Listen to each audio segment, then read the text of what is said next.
لله رب العالمين والصلاة والسلام على رسول الكريم وآله وأصحابه أجمعين أما بعد فأعوذ بالله من الشيطان الرجيم بسم الله الرحمن الرحيم إن أول بيت وضع للناس للذي ببكة مبارك وهدى للعالمين وقال الله تعالى بسم الله الرحمن الرحيم لئن شكرتم لأزيدنكم ولئن كفرتم إن عذابي لشديد وقال الله تعالى إن الله وملائكته يصلون على النبي يا أيها الذين آمنوا صلوا عليه وسلموا تسليما সবাই কয় বদরুদ শরীফ اللهم صل على سيدنا محمد وعلى آل سيدنا محمد وآله وأصحابه وبارك وسلم اللهم صل على سيدنا محمد নবী আম্মি ওয়া আলিহি ওয়া আসহাবিহি ওয়া বারিক ওয়াসাল্লিম।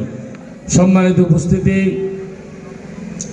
পশ্চিম বাইট্টাপাড়া একদম অবহেলিত, শিক্ষাবঞ্চিত একটি এলাকাতে আজকে একটি একদম রংগদ উপজেলার বলতে গেলে অত্যন্ত উজ্জ্বল এবং সুন্দর মনোরম একটি মসজিদ কমপ্লেক্স নির্মাণের পর আজকে শুভ উদ্বোধনী অনুষ্ঠান। এই অনুষ্ঠানে আমরা উপস্থিত হয়ে অনেকে আমরা বিরক্ত বোধ করছি, নাকি? বিরক্ত বোধ হওয়ার কারণ হচ্ছে রোদ। ঠিক আছে, রোদ আমাদের কষ্ট দিচ্ছে, এটা যেমন সত্য। মেহমানরা আসতেছে অনেক দূর থেকে, ঢাকা থেকে, তাও তো সত্য। যেহেতু আমাদের রাস্তাটা দূরে, মেহমানরা যথাসময়ে পৌঁছতে যাত্রী গণযোগ বিভিন্ন সুবিধা অসুবিধা আছে, এই জন্য দেরি হচ্ছে। না হয় এতক্ষণে মেহমান পৌঁছানোর কথা। আমরা যদি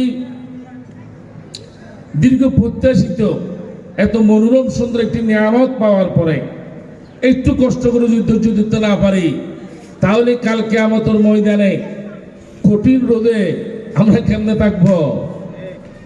একটু ধৈর্য ধরি না। রোদ যেভাবে দেখতেছি তেমন এমন করও না।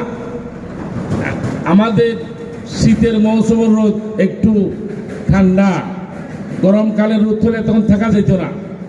আমরা একটু ধৈর্য ধরে বসি, আল্লাহ তাআলা আমাদের নেয়ামত মতো দান করবে। যত ঘাম যাবে তত গুনাহ মাফ হবে। আমরা একটি নিয়ামত পাওয়ার পরে এই নিয়ামতের শুকরগুজারি করার জন্য এখানে এসেছি, তাই নাকি?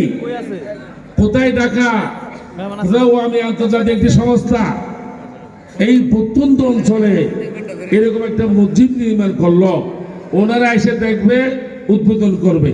কোথায় এই মসজিদটি উদ্বোধন হবে, কোথায় লক্ষ লক্ষ টাকা বিনিয়োগ করা হয়েছে, ওনারা এসে দেখে যদি কোনো মানুষ না থাকে, বলবো তো আমরা কি জঙ্গলে দিছি, এখানে মানুষজন নাই, তাহলে এটা মন খারাপ হয়ে যাবে। আমরা একটু আড়ালে তাড়ালে থাকলেও সবাই কাছাকাছি থাকেন। মেহমানরা আসতে যেন আমরা সবাই চেয়ারগুলো ভর্তি হয়ে যেতে পারি।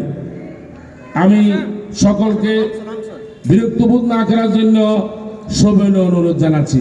সম্মানিত উপস্থিতি, মেহমানরা আসলে বক্তব্য আর দীর্ঘায়িত হবে না, মেহমানরা বক্তব্য দেবে।